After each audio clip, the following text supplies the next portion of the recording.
आध्यात्मिक जीवन की दैनिक खुराक सुन रहे हमारे सारे प्रिय श्रोताओं को, परमेश्वर के प्रिय भक्तगणों को प्रभु यीशु मसीह के नाम में प्यार भरा जय मसीह की सुप्रभातम और शुभोदय कहते हुए हम सबका मनपसंद ध्यान केंद्र आध्यात्मिक जीवन की दैनिक खुराक में और इस नए दिन में आप सबका स्वागत करते हैं। हमारे अध्ययन अय्यूब का ग्रंथ 29 अध्याय में चल रही है। इसका पहला वचन से पढ़ते हुए हमारी ध्यान को आगे बढ़ाएंगे। अय्यूब ने और भी अपनी गूढ़ बातें उठाई और कहा, भला होता कि मेरी दशा बीते हुए महीनों की सी होती, जिन दिनों में ईश्वर मेरी रक्षा करता था, जब उसके दीपक का प्रकाश मेरे सिर पर रहता था और उसे उजाला पाकर मैं अंधेरे में चलता था। वे तो मेरी जवानी के दिन थे, जब ईश्वर की मित्रता मेरे डेरे पर प्रकट होती थी। उस समय तक तो सर्वशक्तिमान मेरे संग रहता था और मेरे लड़के वाले मेरे चारों ओर रहते थे। तब मैं अपने पगों को मलाई से धोता था और मेरे पास की चट्टानों से तेल की धाराएं बहा करते थे।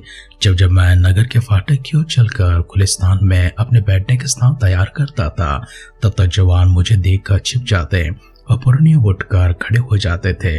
हाकिम लोग भी बोलने से रुक जाते थे और हाथ से मुंह मूंदे रहते थे। प्रधान लोग चुप रहते थे और उनकी जीभ तालू से सट जाती थी, क्योंकि जब कोई मेरा समाचार सुनता तब वो मुझे ध्यान करता और जब कोई मुझे देखता तब वो मेरे विषय साक्षी देता था। क्योंकि मैं दुहाई देने वाले दीन जन को और असहाय अनाथ को भी छुड़ाता था। जो नाश होने पर था मुझे आशीर्वाद देता था और मेरे कारण विधवा आनंद के मारे गाती थी। मैं धर्म को पहने रहा और वह मुझे डांके रहा। मेरा न्याय का काम मेरे लिए बागे और सुंदर पगड़ी का काम देता था। मैं अंधों के लिए आंखें और लंगड़ों के लिए पांव ठहरता था। दरिद्र लोगों का मैं पिता ठहरता था और जो मेरी पहचान का ना था उसके मुकदमे का हाल मैं पूछताछ करके जान लेता था। मैं कुटिल मनुष्य की दाढ़ें तोड़ डालता और उनका शिकार उनके मुंह से छीन कर बचा लेता था। तब मैं सोचता था कि मेरे दिन बालों की किनकों के समान अनगिनत होंगे और अपने ही बसेरे में मेरा प्राण छूटेगा। मेरी जड़ जल की ओर फैली और मेरी डाली पर ओस राह पर पड़ी। मेरी महिमा ज्यों की त्यों बनी रहेगी और मेरा धनुष मेरे हाथ में सदा नया होता जाएगा। लोग मेरी ओर कान लगाकर ठहरे रहते थे और मेरी सम्मति सुनकर चुप रहते थे। जब मैं बोल चुका था तब वे और कुछ न बोलते थे। मेरी बातें उन पर मेही की नाई बरसा करते थे। जैसे लोग बरसात की वैसे ही मेरी बाट देखते थे और जैसे बरसात के अंत की वर्ष के लिए वैसे ही वे मुंह पसारे रहते थे। जब उनको कुछ आशा न रहती थी तब मैं हंसकर उनको प्रसन्न करता था और कोई मेरे मुंह को बिगाड़ न सकता था। मैं उनका मार्ग चुन लेता और मैं उनके मुख ठहर कर मैं बैठा और जैसे सेना में राजा और विलाप करने वालों की भी शांति दाता वैसे ही मैं रहता था। अय्यूब का ग्रंथ 29 अध्याय का पहला वचन से लेकर आखिरी वचन तक हमने पढ़कर सुना है। हमारे इस पठन में हम अय्यूब का आशा करता हुआ देखते हैं और वह कहता है कि भला होता कि मेरे पिछले महीनों के समान मेरे दिन मेरे पास वापस लौट आते। जो परमेश्वर मुझसे बातें किया करते थे, परमेश्वर मेरी रक्षा किया करते थे, परमेश्वर के साथ मेरी मित्रता बनी रहती थी। मेरे लड़के वाले मेरे चारों ओर रहते थे। मेरे जीवन में खुशी हुआ करती थी, आनंद हुआ करते थे। मेरे जीवन में सब कुछ समृद्धि के साथ था और मैं सोचा करता था मेरे जीवन के दिन भी अनगिनत से होंगे और अगर मेरा प्राण छूट भी जाए तो अपने बसेरे में वो होगा। परंतु ऐसा हुआ नहीं। सब कुछ उलट हो चुका है, सब कुछ पलट चुका है। मेरी जो पहले की स्थिति थी उससे आज बिल्कुल भिन्न है। नगर के फाटक से होकर खुले स्थान में बैठने के लिए जब जाता था, जवान मुझे देखकर छिप जाते थे और पुरनिया उठकर खड़े हुआ करते थे। हाकिम लोग भी बोलने से रुक जाते थे और अपने हाथ से मुंह मूंदे रहते थे। प्रधान लोग चुप रहते थे और उनकी जीभ तालू से सट जाती थी। मैं दरिद्रों का सहायक था, मैं विधवाओं का सहायक था, अनाथों का सहायक था। जो मेरे पहचान का ना था उसके मुकदमे के विषय में मैं हालचाल पूछ लिया करता था और मैं उसे जानकर उसकी मदद किया करता था। दरिद्र लोगों में पिता ठहरा करता था, कुटिल मनुष्यों के डाढ़े में तोड़ डालता था और उनके शिकार उनके मुंह से छीनकर मैं बचा लिया करता था। मैं सोचता था कि मेरे दिन बालों की किनकों के समान अनगिनत होंगे और अपने ही बसेरे में मेरा प्राण छूट जाएगा। परंतु ये सब हुआ नहीं है। जैसे लोग बरसात के लिए भी इंतजार किया करते हैं वैसे मेरे लिए भी इंतजार किया करते हैं।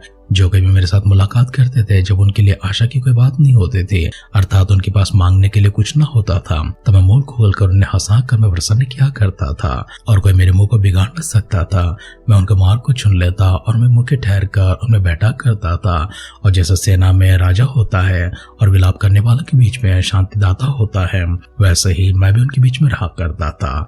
परंतु आज मेरी स्थिति बिल्कुल भिन्न हो चुकी है, बिल्कुल बदल चुकी है। मैं पिछले दिनों के लिए कामना करता हूँ, मैं पिछले दिनों के लिए आशा करता हूँ।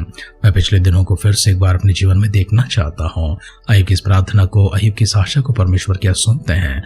परमेश्वर अय्यूब को उत्तर देकर उसके बदले में उसके पिछले दिनों को वापस उसे लौटाता है कि नहीं, शेष बातों को कल के ध्यान में देखेंगे। लेकिन आज अपने आप को परमेश्वर के हाथों समर्पण करते हुए सिरों को झुकाएंगे, आंखों को बंद करेंगे, परमेश्वर से छोटी सी प्रार्थना करते हुए उनकी अगुवाई के लिए, उनकी सहायता के लिए, हमारे पिछले दिन हो, वर्तमान के दिन हो या भविष्य के दिन क्यों ना हो, परमेश्वर समृद्धि के साथ में, आनंद के साथ में, खुशियों के साथ भरने के लिए छोटी सी प्रार्थना करेंगे। सर्वशक्तिमान पिता परमेश्वर, हम फिर से एक बार आपकी स्तुति करते हैं, आराधना करते हैं, आभार प्रभु जी आपकी प्रकट करते हैं सुंदर सा दिन के लिए प्रभु जी, इस अद्भुत घड़ी के लिए प्रभु शुक्र अदा करते हैं। हमसे कहेगी प्रभु जी इन सारी बातों के लिए फिर से एक बार हम अपने आप को प्रभु जी धन्य मानते हैं। अपने हमारे बीच में प्रभु जी जो कोई भी कार्य किए हैं प्रभु जी, जो कोई बातें हमसे कही हैं, उन सबों के लिए धन्यवाद करते हैं और आभार प्रकट करते हैं। हमारे सारे प्रियजनों को, आपके भक्तगणों को प्रभु आपकी दृष्टि में लेकर आते हैं। व्यक्तिगत तौर से पिता परमेश्वर एक जन को छोड़ने के लिए, अपनी बरकतों से भरने, सामर्थ से भरने, शक्ति से भरने, चंगाई से भरने के लिए प्रभु जी हर प्रकार की जरूरतें परमेश्वर स्वर्ग के भंडार को खोलकर उन तक पहुंचाने के लिए प्रार्थना करते हैं। प्रभु यीशु मसीह की बादलों के आगमन अगर विलंब होगी, कल सुबह फिर से एक बार हम मिलकर आपकी स्तुति करने, आराधना करने, हम समस्त सजीवों की संख्या में, भाग्यवानों की संख्या में संभाले रखिए।